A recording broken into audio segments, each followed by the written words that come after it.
Hello and welcome to the second part of this intrinsic session with the soccer ball and Sombra. I truly hope you have watched part one, also because it contains a contextualization that I think is fundamental in order for you to understand accurately the second part. The only difference between the first part and the second is that here in the second I have introduced a new object for Sombra to interact with. It is one that she is already much more familiar with than the soccer ball, which instead she has interacted with in this session for the first time. And yeah, my research question was really, well, what movements can I inspire? What sort of new variability and commitment and coordination can I inspire with these two objects interacting with each other? Now, right off the bat, there's a big woo!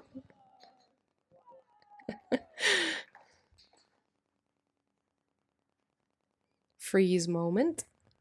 Her herd was very active. Well, on days with that weather, it's just the easiest thing ever that the herd is active, that, noises come from all over the place, and she definitely hears much more than me.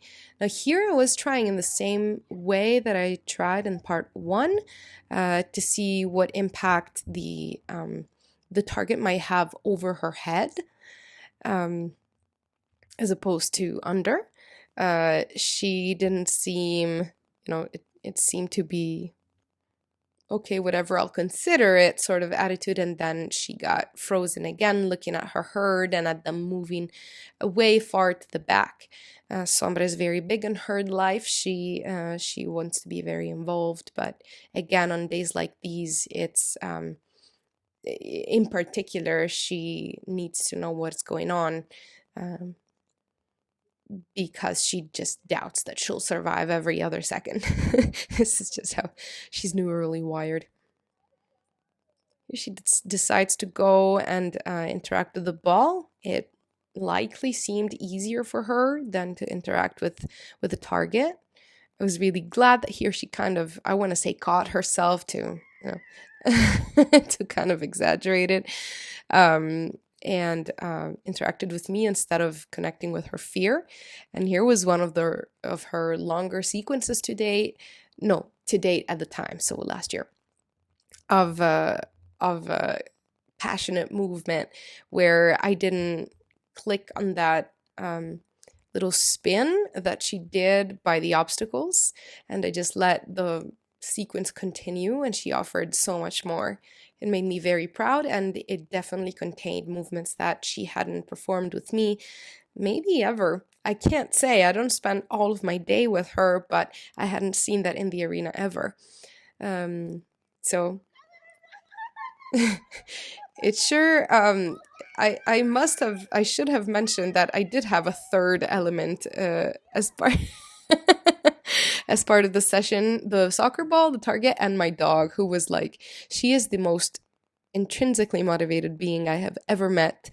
Now here I just ask her to leave because I'm afraid that Sombra will consider her an actual target.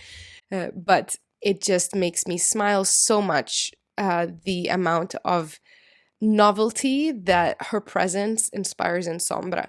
The sequence from here, from this obstacle to the front, look at that.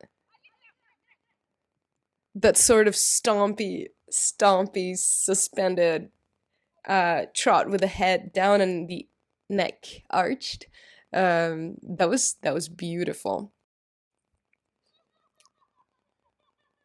Of course, intrinsic is on its own. This is a purely intrinsic session. This is why you don't see me. Our focus is on novel movement acquisition. And so any moment in which she decides to stop and to be in her fear and panic system, into her care system, that she might just want to enjoy nature's pharmacy that we have unleashed with all this passion and movements. I don't even think remotely to quote unquote correct it and redirect it. Sure, sometimes I will offer, hey, I know you've been frozen for a while. Do you think it's time to re-engage with the play, with the game, or with the ball? And it's actually very important most of the time that I don't overdo it in this. I try to keep this as a mild suggestion because she perceives, hey, how about re-engage now? How about now? How about now? She perceives it as very full of pressure. And it's more likely to discourage her than anything else. But if my belly button looks away, if my eyes look away, if I speak with other people and make her feel like, hey, you're an independent being. You go ahead and take your own decisions. I'm just going to be here and interact with the ball. Doors open if you want it, but no big deal if you don't. Then you can see how we're already getting to a level of usually, right? Usually she decides all by herself to re-engage with the game.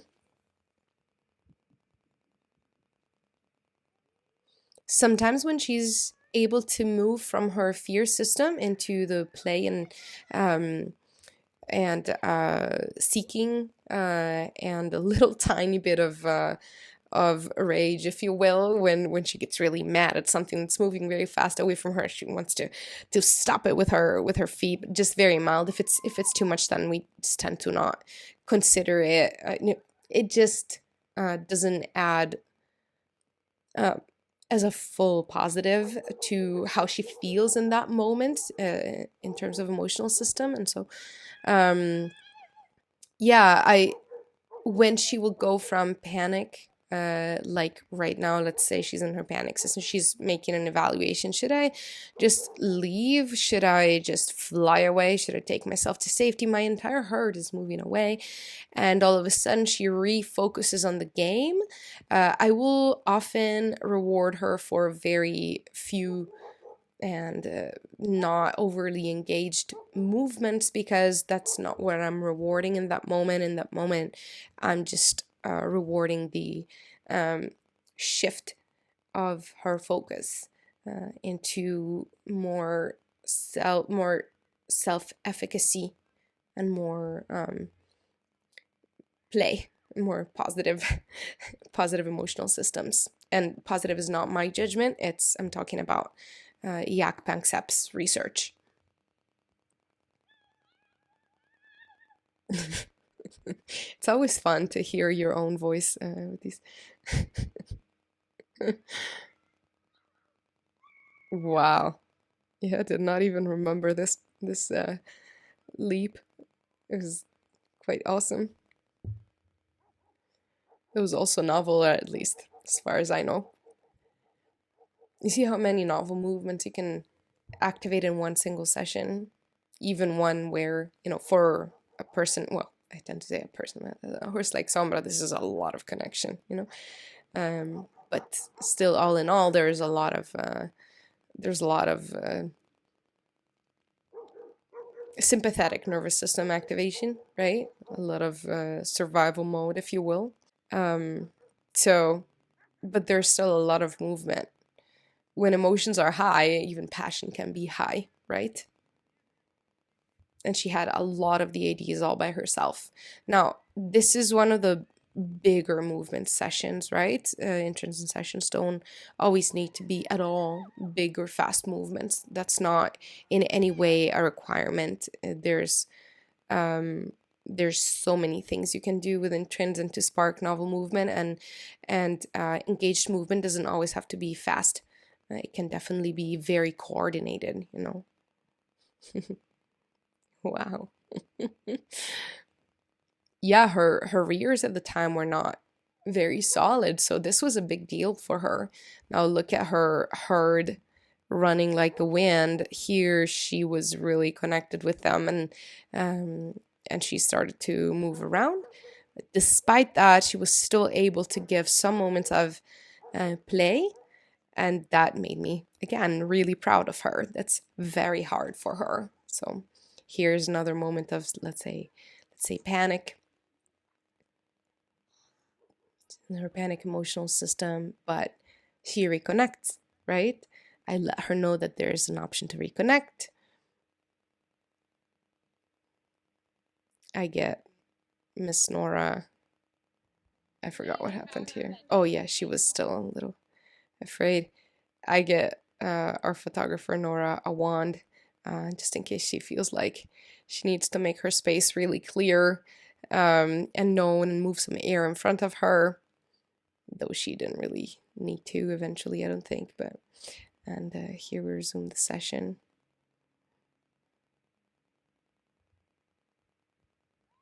It really is very impressive how she's able to move from fear to play, and maybe one informs the other in a way, and she can be more high energy than usual. And yeah, these were a lot of novel movements and committed, energetic movements too. It's not necessarily like her. So this was a spectacular session as far as new motor skills acquisition is concerned. And here she is. She connects again with a game.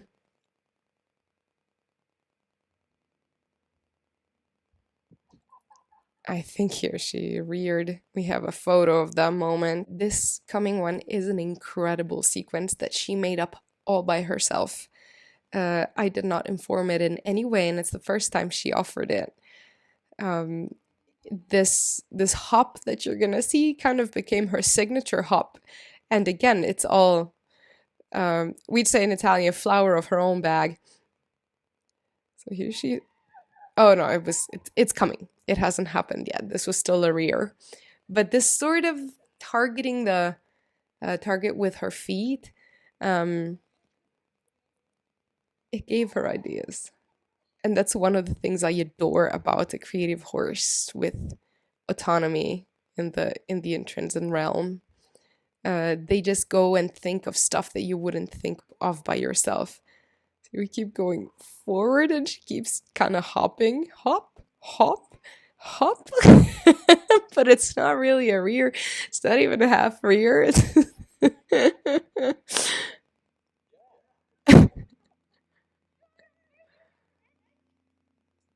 He's like, I think I'm done. Okay, I'm done. And well, my phone battery died too, but this is more or less how the session ended.